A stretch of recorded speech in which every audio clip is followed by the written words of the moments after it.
बेटा हमारा next chapter है बायोलॉजिकल क्लासिफिकेशन। बायोलॉजिकल क्लासिफिकेशन में बेटा ऐसा नहीं है कि हम जहाँ से इसको स्टार्ट करने जा रहे हैं वो पहली बार क्लासिफिकेशन हुआ।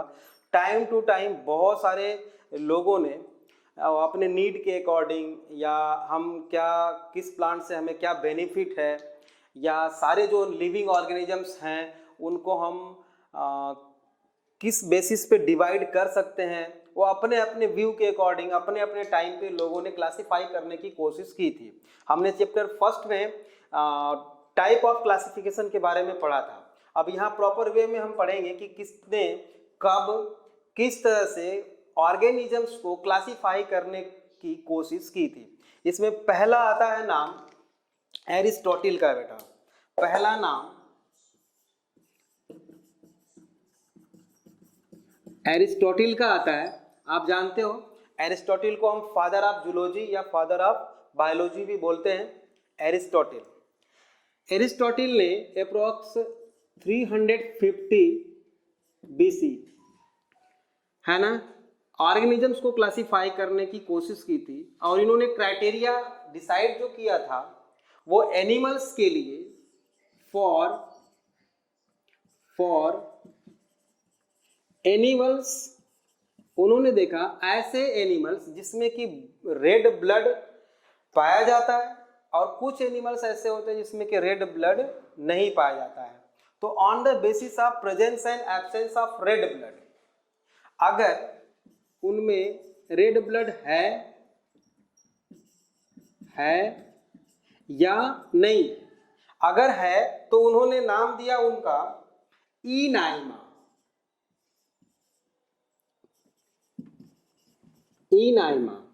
और अगर रेड ब्लड नहीं है तो उसका नाम दिया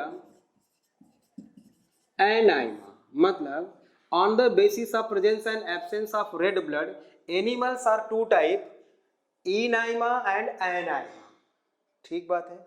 और प्लांट्स को इन्होंने क्लासिफाई करने की कोशिश की थी on the basis of their height. तो हाइट के बेसिस पे एरिस्टोटल ने 3 तरह के प्लांट्स बताए। पहला है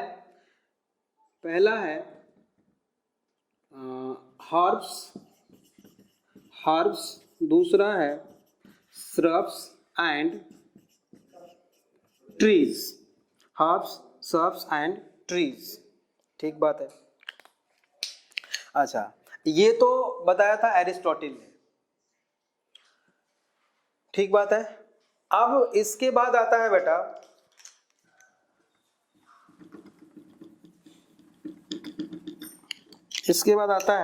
कि इन्होंने ऑन द बेसिस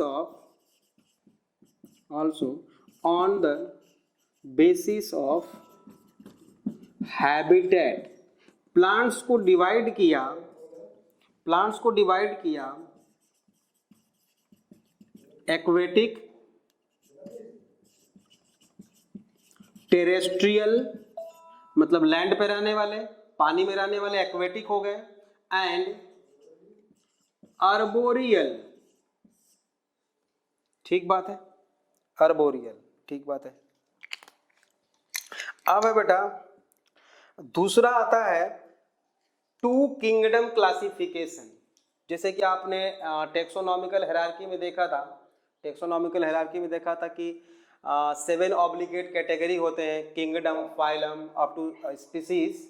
तो सबसे पहले जो प्रॉपर वे में आया वो टू किंगडम क्लासिफिकेशन आया। Two kingdom classification. दूसरा हम लिखते हैं टू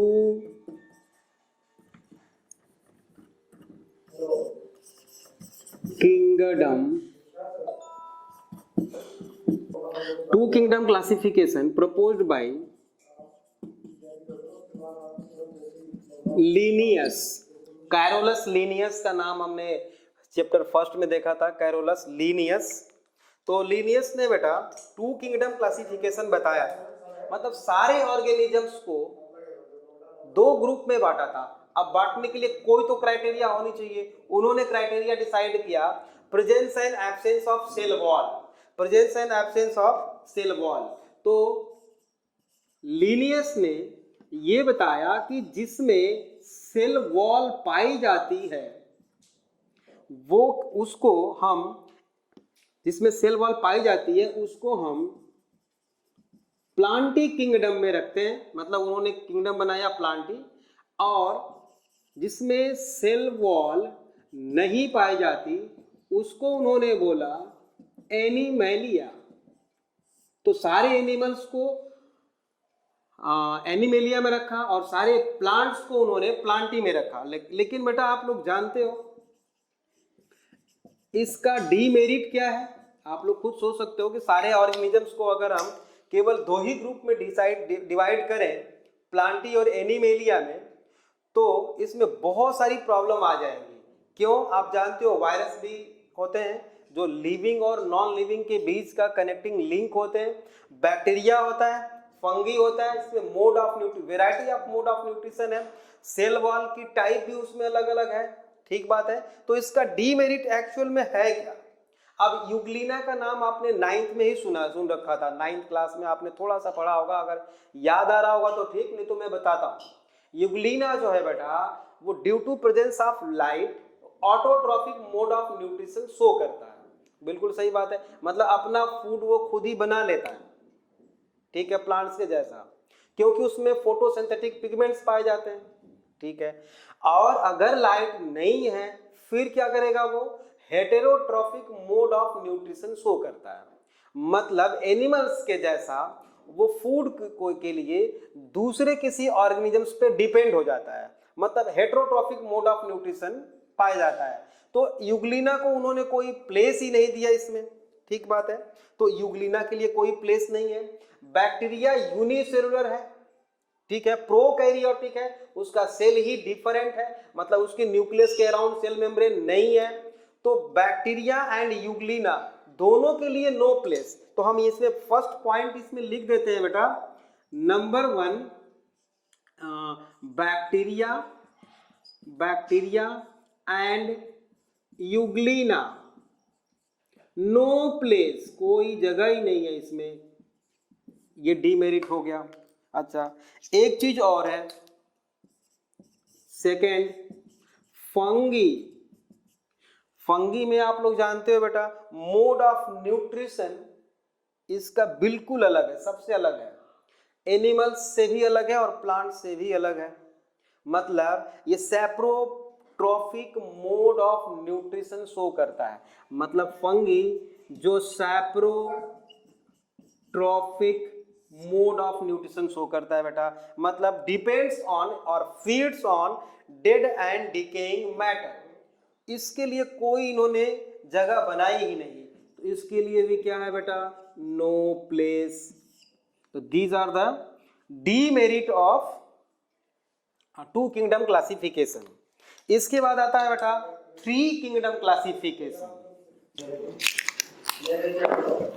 इसके बाद आता है थर्ड जो है 3 किंगडम क्लासिफिकेशन। 3 किंगडम क्लासिफिकेशन में बेटा, अच्छा 3 kingdom classification proposed by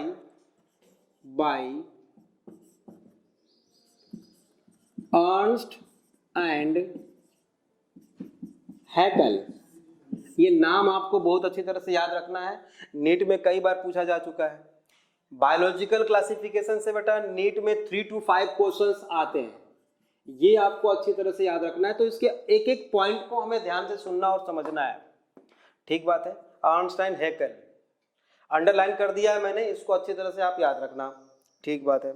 3 kingdom classification में बेटा हमारे पास पहले से 2 किंगडम है, मतलब पहले से हमारे पास कौन कौन से किंगडम है, यहां पे हम लिख दें एनिमेलिया हमारे पास था पहले से, और प्लांटी था हमारे पास पहले से। अब जो अर्नस्ट और हैकेल ने जो नया किंगडम बनाया वो था बेटा प्रोटिस्टा। अब प्रोटिस्टा बेटा इसमें उन्होंने अर्नस्ट एंड हैकेल ने क्या किया कि unicellular unicellular and eukaryote. Eukaryote, अब देख लो, यूनिसेलुलर एंड यूकैरियोट। एग्जांपल अगर आपको याद आ रहा होगा तो ठीक, नहीं तो मैं बताता हूँ, 9th में था। अब इसको 1 बाय 1 करके सारा पढ़ना है, इसलिए अभी मैं लिख नहीं रहा हूँ। डाइएटम्स, डायनोफ्लैजेलेट्स, डायनोफ्लैजेलेट्स, अमीबा, पैरामीशियम, यूग्लिना, ये जितने सारे हैं उसको उन्होंने प्रोटिस्टा में रखा। तो नया किंगडम इन्होंने बना दिया क्या? 3 किंगडम क्लासिफिकेशन, यूनिसेलुलर, यूकैरियोट। लेकिन बेटा इसका भी डीमेरिट हमें पता होना चाहिए। अभी भी बैक्टीरिया और फंगस के लिए कोई भी प्लेस डिसाइडेड नहीं है। Bacteria and fungi placed in same kingdom protista, ये डीमेरिट है, चाहो तो लिख सकते हो दोनों के लिए। बाद में उन्होंने प्रोटिस्टा को, फंगी को इसी में इंक्लूड कर लिया। दूसरा डीमेरिट है बेटा कि प्रोकैरियोट और यूकैरियोट नाम की कोई चीज यहाँ पे है ही नहीं। प्रोकैरियोट और यूकैरियोट नाम की कोई चीज नहीं, सबको प्रोटिस्टा में हमें पढ़ना पड़ेगा अकॉर्डिंग टू 3 किंगडम क्लासिफिकेशन। ठीक बात है। तो ये भी क्या है? डीमेरिट इसका है। तो 3 किंगडम क्लासिफिकेशन मुझे लगता है आपको समझ में आ गया। अब चलते हैं, इसके बाद आया बेटा 4 किंगडम क्लासिफिकेशन।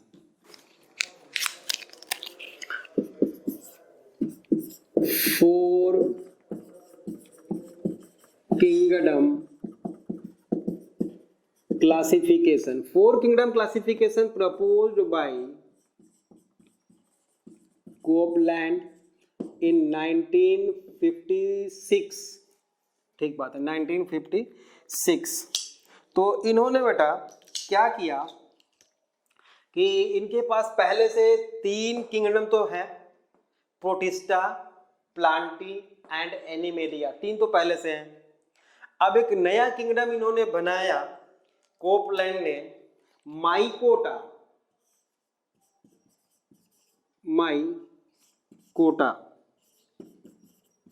माइकोटा। और इसमें माइकोटा में उन्होंने कंसीडर किया बेटा ऑल प्रोकैरियोटिक, ऑल प्रोकैरियोटिक। तो सारे प्रोकैरियोटिक सेल्स को एक नया उन्होंने किंगडम बनाया माइकोटा और उसमें प्लेस कर दिया।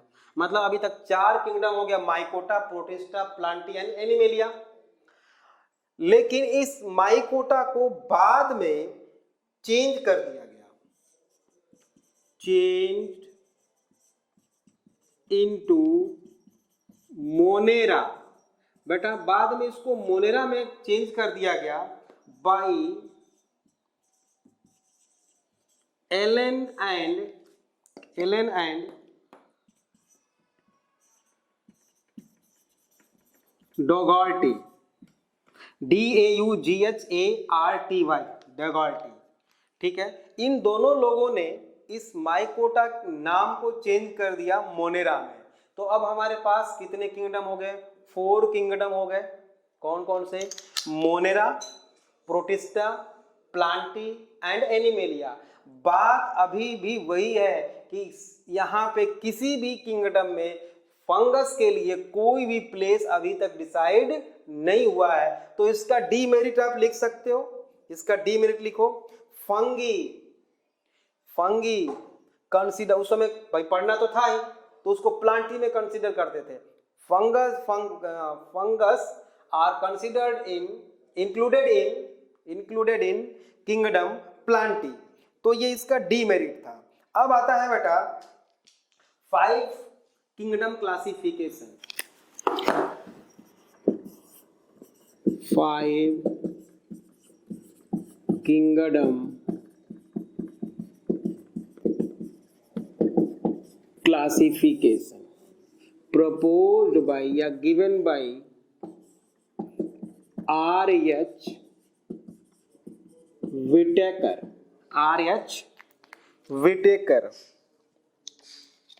in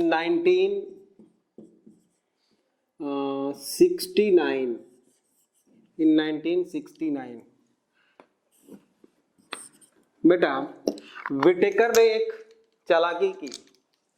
आज भी जो हम पढ़ते हैं वो according to Whittaker system of classification हम पढ़ते हैं, 5 किंगडम क्लासिफिकेशन पढ़ते हैं। तो इन्होंने जो क्राइटेरिया डिसाइड की क्लासिफिकेशन के लिए वो इम्पॉर्टेंट है, और नीट के पॉइंट ऑफ व्यू से इसको बहुत अच्छी तरह से हमें सुनना है और समझना है। ठीक बात है। तो पहले हम देखते हैं कि विटेकर ने क्राइटेरिया कौन कौन सी डिसाइड की थी। तो फर्स्ट क्राइटेरिया उन्होंने लिया सेल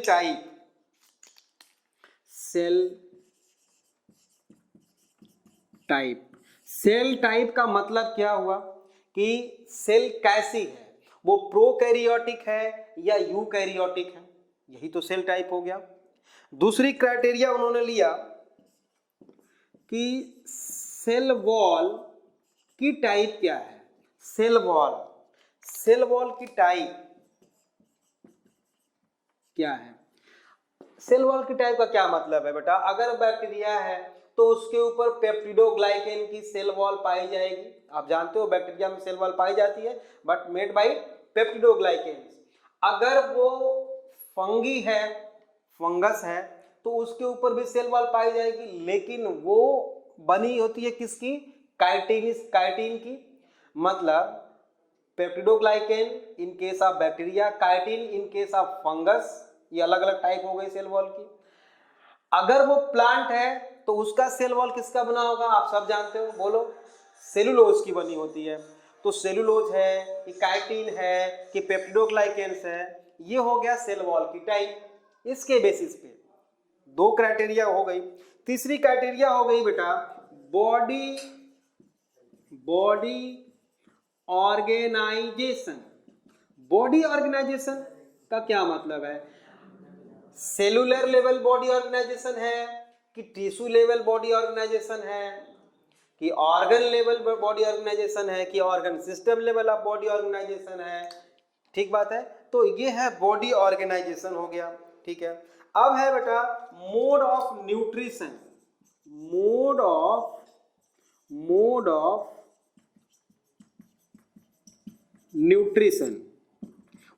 न्यूट्रिशन में शायद बच्चों आप लोग जानते होंगे कि मेनली तो आप लोग यही जानते होंगे कि या तो ऑटोट्रॉफिक है वो हेट्रोट्रॉफिक है, बट ऐसा नहीं है।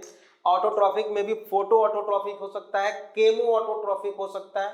Photo autotrophic and chemo autotrophic. Heterotrophic में भी बहुत सारे हैं, जैसे हेट्रोट्रॉफिक में सैप्रोट्रॉफिक भी हेट्रोट्रॉफिक में ही आता है। Saprotrophic those organisms which feeds on dead and decaying matter. तो मोड ऑफ न्यूट्रिशन किसी ऑर्गेनिज्म में कैसा है उसको उन्होंने कंसीडर किया था। अच्छा, अब उन्होंने एक चीज और इंक्लूड किया यहाँ पे,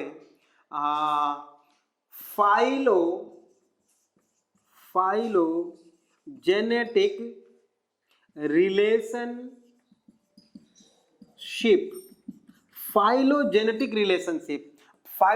रिलेशनशिप का क्या मतलब है, इवोल्यूशनरी रिलेशनशिप। अब ये आपको शायद समझ में नहीं आ रहा होगा, चलो मैं आप लोगों को फाइलोजेनेटिक रिलेशनशिप मतलब इवोल्यूशनरी रिलेशनशिप के बारे में बताने की कोशिश करता हूं। देखना इधर जरा, ये आप जानते हो ब्लू ग्रीन एल्गी बीजीए जो फोटोसिंथेटिक होता है और प्रोकैरियोटिक होता है। ब्लू ग्रीन एल्गी ये जो है बेटा, ये एंशिएंट टाइम में भी पाया जाता था और आज भी पाया जाता है। मतलब बीजीए जो है पहले भी था और आज भी है। फोटोसिंथेटिक है ये, मतलब अपना फूड खुद ही बना लेता है ये। ठीक है। अब एल्गी का नाम सुना होगा, 9th में नाम सुना होगा आप लोगों ने, केवल नाम ही सुना होगा, अभी याद तो नहीं होगा, बट थोड़ा सा आप सोचो कि एल्गी में 3 क्लास होते हैं, green algae, brown algae and red algae. ठीक बात है, green algae, brown algae and red algae. ठीक है। अब ये तीनों के तीनों green, brown and red algae autotrophic होते हैं। ठीक है ना, फोटोसिंथेटिक। तो इन तीनों का डेवलपमेंट इसी से हुआ है, क्योंकि ये फोटोसिंथेटिक है और सबसे पहले था ये। तो हम फॉर एग्जांपल, ऐसा कुछ सच है नहीं, बट फॉर एग्जांपल हम मान लेते हैं ये 50K मतलब 50,000 साल पहले आया फॉर एग्जांपल। तो यहाँ पे इससे कुछ आगे बढ़ के, मतलब इसी में से कुछ ऑर्गेनिजम्स निकले, डेवलप हो गए ग्रीन एल्गी में, ग्रीन एल्गी, ठीक है। मतलब इसको हम मान लेते हैं 30K बिफोर। इसी में से कुछ निकले और ब्राउन एल्गी में कन्वर्ट हो गए, अप्रोक्स 20K हम लिख देते हैं यहाँ पे। और इसी में से कुछ निकले अप्रोक्स 10K, 10,000 साल पहले, तो उसको हम बोलते हैं रेड एल्गी, रेड एल्गी। तो आप देख रहे हो। अच्छा, ये हम कैसे डिसाइड कर सकते हैं कि ये सबसे पहले इससे सेपरेट हो गया था, ये बाद में सेपरेट हुआ और ये उसके बाद में सेपरेट हुआ? ऐसा कैसे हम बता सकते हैं? बेटा, इन सभी के सेल्स की स्टडी जब हम करते हैं तो हमें पता लगता है कि बीजीएस का जो कैरेक्टरिस्टिक फीचर है वो और रेड एल्गी का जो कैरेक्टरिस्टिक फीचर है, इन दोनों में जो सिमिलरिटी है बेटा, ब्राउन एल्गी और बीजीए, ब्लू ग्रीन एल्गी, इसको हम साइनोबैक्टीरिया भी बोलते हैं, ब्लू ग्रीन एल्गी को, इसमें और इसमें जो सिमिलरिटी है बेटा वो कम है। किसके सिमिलरिटी से? Between red algae and BGA. इसीलिए हम बीजीए के सबसे पास में रेड एल्गी को रखे हुए हैं। तो अब ये जो रिलेशनशिप बता रहा है कि कौन पहले आया कौन बाद में आया, ये है इवोल्यूशनरी रिलेशनशिप बोलते हैं इसको, या फाइलोजेनेटिक रिलेशनशिप हम इसको बोलते हैं। ये बात समझ में आ गई अच्छी तरह से? इसको कंसीडर किया था पहली बार आर.एच. व्हिटेकर ने, इसीलिए ये सक्सेस रहे। ठीक बात है। और इकोलॉजिकल रोल, इकोलॉजिकल रोल ये भी कंसीडर किया था व्हिटेकर ने। इकोलॉजिकल रोल क्या है? मतलब उनका मोड ऑफ न्यूट्रिशन कैसा है, जैसे यहाँ पे हमने लिखा हुआ है मोड ऑफ न्यूट्रिशन में वो कैसा शो करते हैं, क्या इकोसिस्टम में उनका रोल है, वो है आता है इकोलॉजिकल रोल के अंदर। तो ये जो क्राइटेरिया थी वो यूज किया था आर.एच. व्हिटेकर ने। ठीक बात है। अब इस चीज को समझने के लिए बेटा हम एक छोटा सा फ्लो चार्ट का हेल्प लेंगे, जिससे मुझे लगता है आपको समझ में सारी बातें आ जाएंगी। तो इसको मैं इरेज कर देता हूं।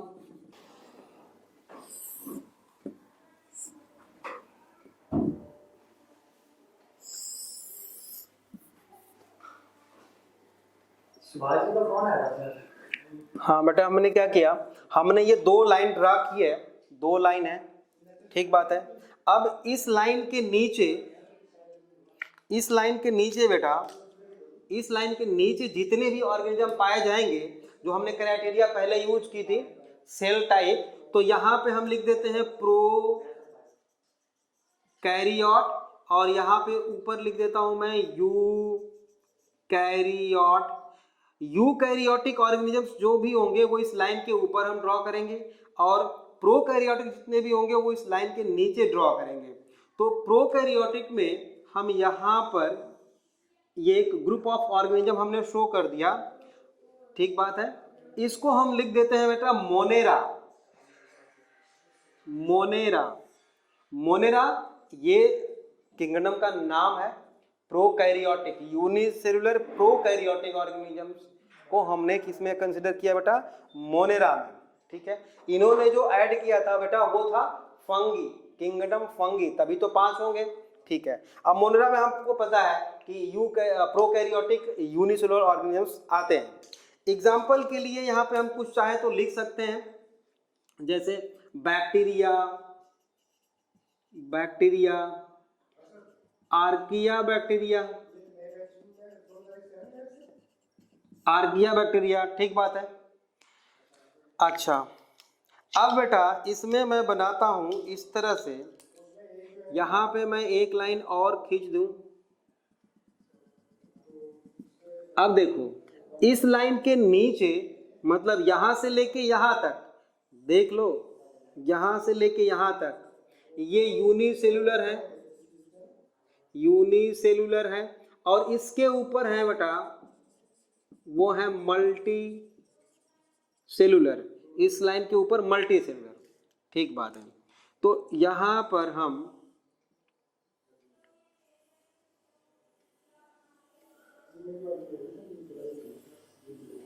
ऐसे बना दिए।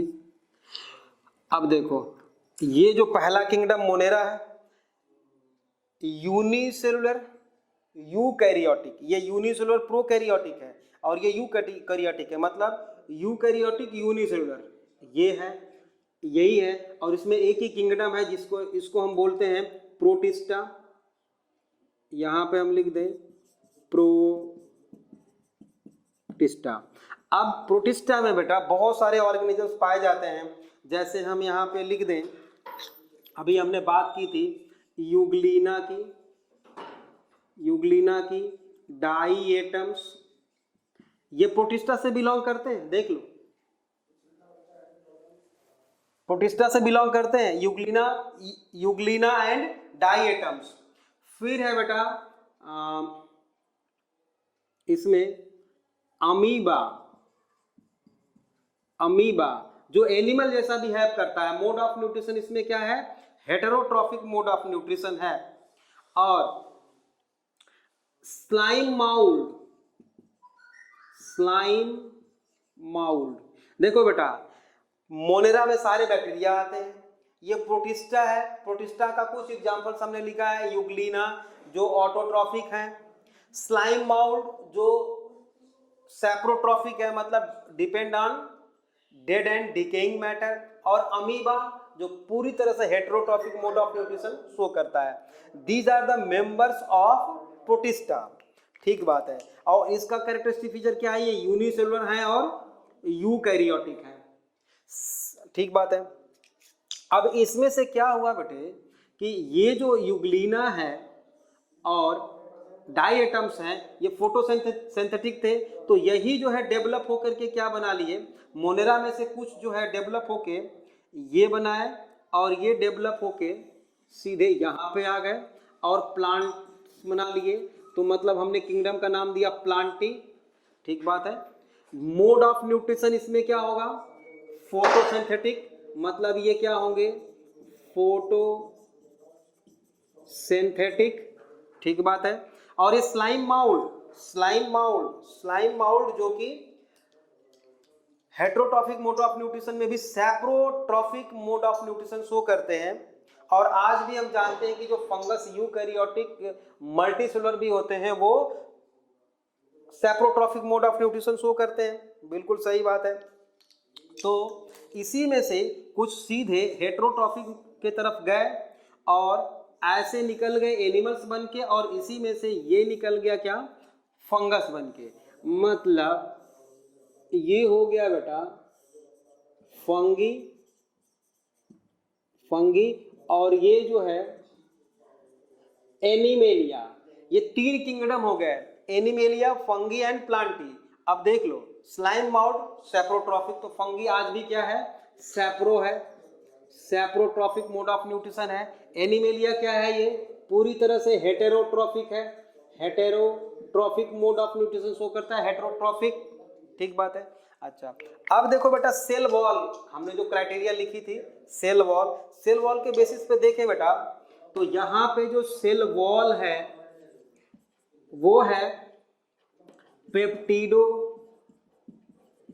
पेप्टिडोग्लाइकेन्स की बैक्टीरिया में, और यहाँ पे सेल वॉल या तो नहीं है या तो है। अगर है तो किसकी बनी होती है, सेल वॉल सेलुलोज की, और यहाँ पे प्लांट्स की सेल वॉल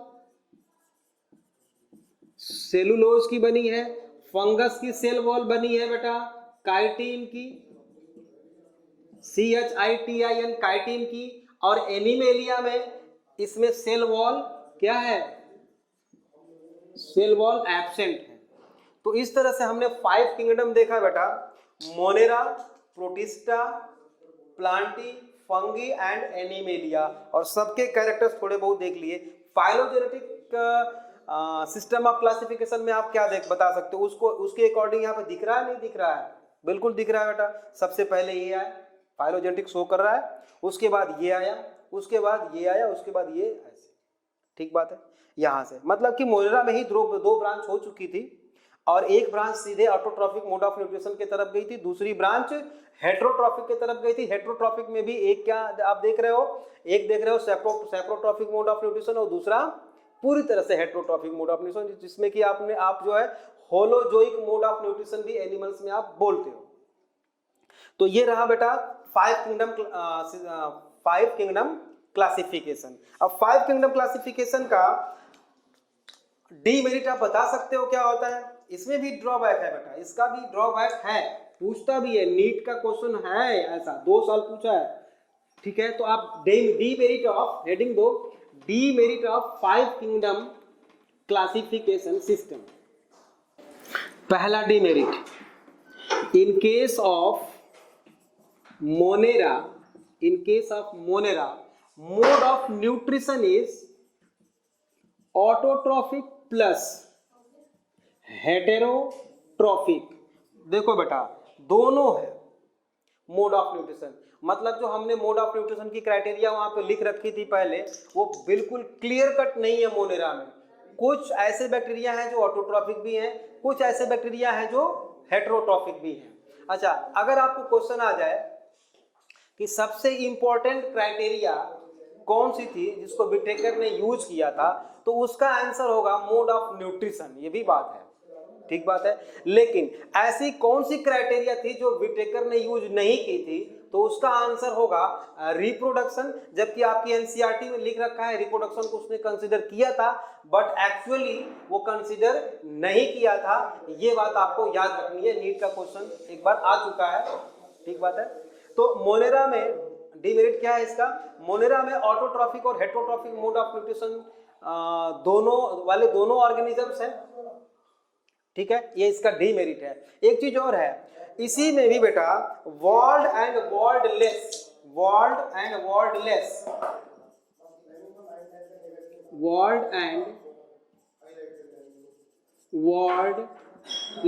ऑर्गेनिजम्स दोनों पाए जाते हैं। जैसे कि माइकोप्लाज्मा है, उसके ऊपर सेल वॉल नहीं पाई जाती है, उसको आज भी इन्होंने मोनेरा में रखा हुआ है, तो ये इसका ड्रॉबैक है। दूसरा डीमेरिट लिखिए, एक्चुअली फाइलोजेनेटिक क्लासिफिकेशन मतलब evolutionary relationship. Phylogenetic classification in case of lower organisms are not clear. मतलब अब मोनेरा किंगडम में और प्रोटिस्टा में फाइलोजेनेटिक बिल्कुल मतलब क्लियर नहीं है। हम ये नहीं कर सकते कि कौन पहले आया कौन बाद में आया, क्योंकि वैरायटी ऑफ न्यूट्रिशन उसमें है और भी बहुत सारी चीजें उसमें जब हम आगे पढ़ेंगे तो हमको और अच्छी तरह समझ में आएगा। बस हमको इतना याद रखना है यहाँ पे कि लोअर ऑर्गेनिजम्स के केस में फाइलोजेनेटिक सिस्टम ऑफ क्लासिफिकेशन पूरी तरह से क्लियर नहीं है। नेक्स्ट जो है ड्रॉबैक वो ये है कि थर्ड होगा हमारा क्या, यूनिसेल्यूलर एंड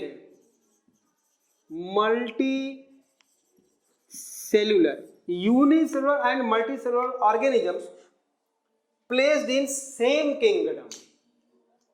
कैसे? प्लांटी में देखो बेटा एल्गी है, ब्रायोफाइटा है, टेरिडोफाइटा है, जिम्नोस्पर्म है और एंजियोस्पर्म है।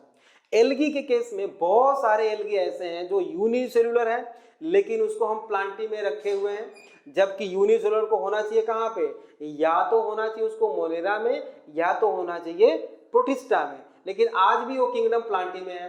अब किंगडम फंगी में देखो, किंगडम फंगी में सारे के सारे मैक्सिमम उसमें मल्टीसेलुलर ऑर्गेनिजम्स हैं, बट ईस्ट जो है यूनिसेलुलर है और वो फंगी किंगडम में उसको हम आज भी कंसीडर करते हैं। तो यूनिसेलुलर और मल्टीसेलुलर ऑर्गेनिजम्स में कोई क्लियर कट विजन इनका नहीं है। एक और बहुत इंपॉर्टेंट बात, ये फोर्थ होगा, वायरस। बेटा वायरस के लिए कोई प्लेस नहीं है। हम जानते हैं वायरस तभी एक्टिव होता है जब वो लिविंग सेल के अंदर हो तो एक्टिव होता है, बाहर इनएक्टिव होता है।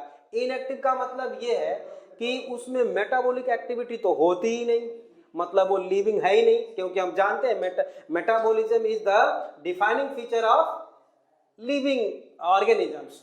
तो अगर उसमें मेटाबॉलिज्म हो ही नहीं रहा तो मतलब वो लिविंग है ही नहीं, लिविंग नहीं है। मतलब viruses are connecting link between plants and animal, sorry, living and non living के बीच का कनेक्टिंग लिंक है वायरस, इसके लिए कोई जगह ही नहीं है इसमें।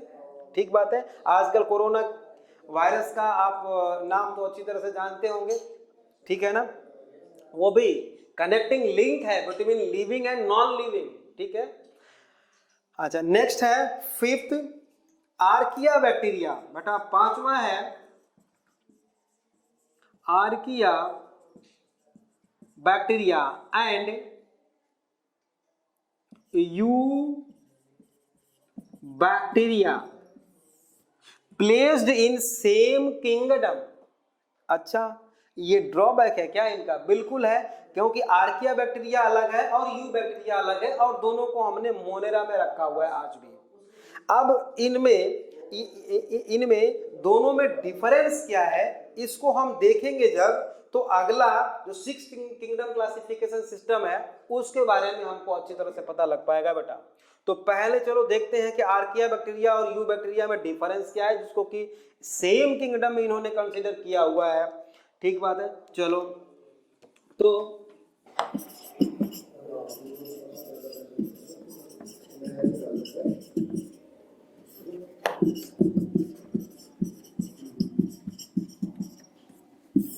बेटा archaea bacteria and you bacteria, ठीक है।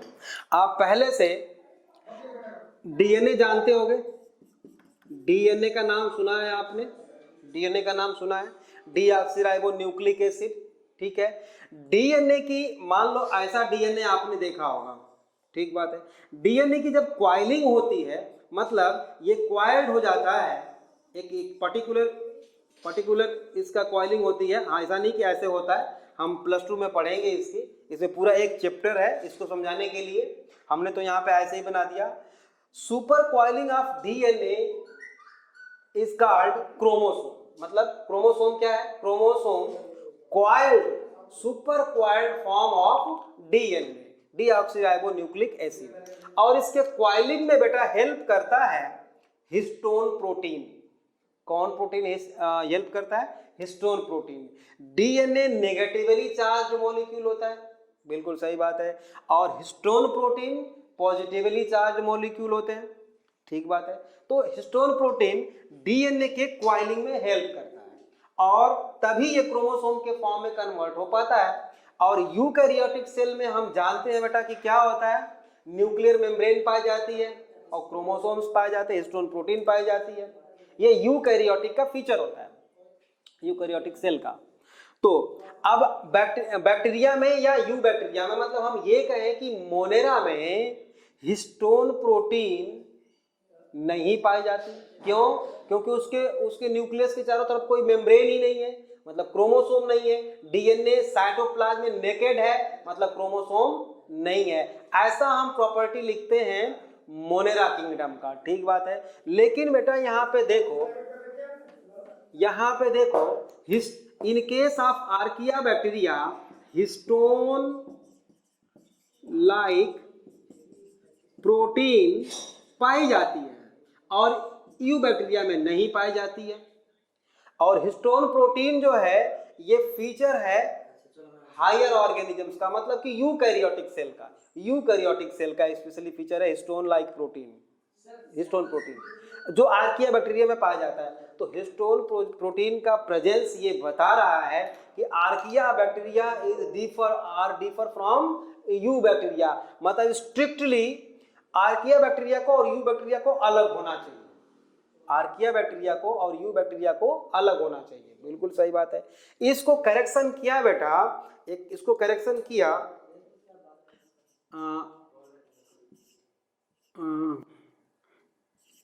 वूज ने, WOESE, वूज ने किया था इन 1990 में, और इन्होंने बताया 6 kingdom six kingdom classification, sixth kingdom classification on the basis of histone protein, presence and absence of histone protein. तो सिक्स किंगडम क्लासिफिकेशन के अकॉर्डिंग इन्होंने क्या किया बेटा, all organisms can be divided into three domain,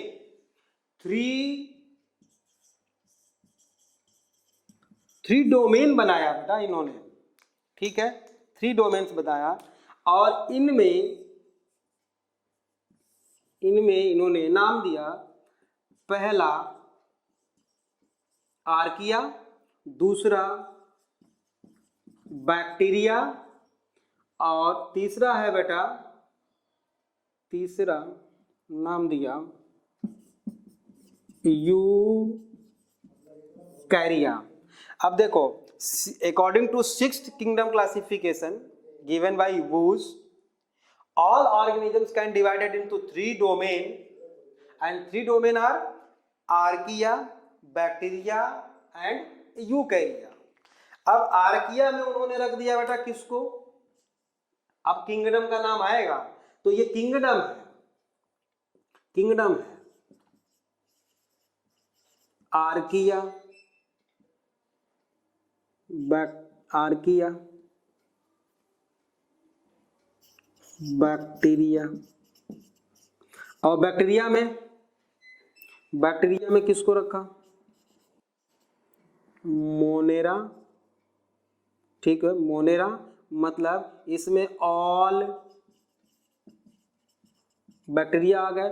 और यूकैरिया में इन्होंने चार किंगडम को कंसीडर किया बेटा, चार किंगडम को कंसीडर किया, protista, fungi, Plantae and animalia.